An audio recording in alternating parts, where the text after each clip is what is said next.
Old Dr. Donald Trump and old Dr. RFK Jr. pushing the narrative that Tylenol causes autism. And my reaction,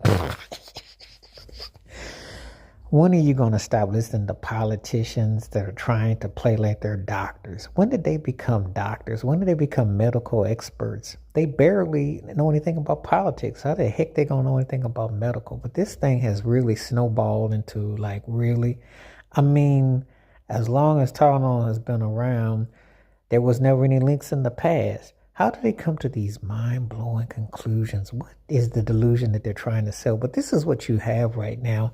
You have it's bad enough with the pandemic that Trump sat there and told you to get that disinfect. And now you got this one. I was like, don't you ever stop with your agendas of always trying to play like you're the smartest person when no one else is in the room because your echo and your shadow make you think that you're Lord Superior. And RFK Jr., you up there struggling to talk. When did I know that Arnold Schwarzenegger had married into the family, but when did you get his voice? When did y'all become one and the same? Because you're like, well, I'll be right back, baby. I'm like, what are you guys doing? You know, if you've ever had a child with autism, experienced it up close and personal, and then you're going to try to tell a woman, don't take it, and you're pregnant, and this and that. I'm like, how do you know? Where are you getting your science from? What, you like a Cracker Jack box? Did someone just tell you in your ear like Mr. Magoo? They say, hey, why don't you say this? That sounds believable and convincing. Leave the science and the medical to the scientists and the medical physicians. You know, when y'all firing everybody off and y'all don't want people to stick around and you don't want nobody to be around, and then you turn around and then you don't want nobody around, now you're trying to act like you're deeper than what you are.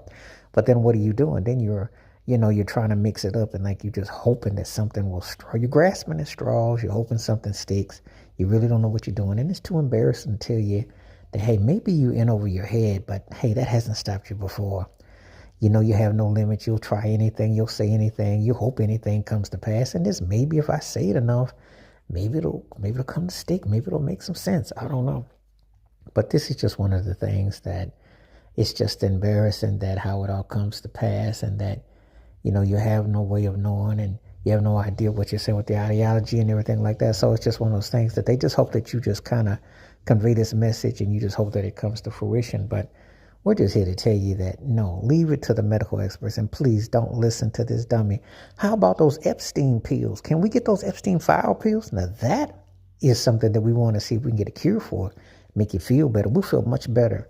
All this deflecting and trying to cross the train tracks and try to distract and car wrecks and fire hoses and hydrants, it's just embarrassing, but it's a nice stall tactic.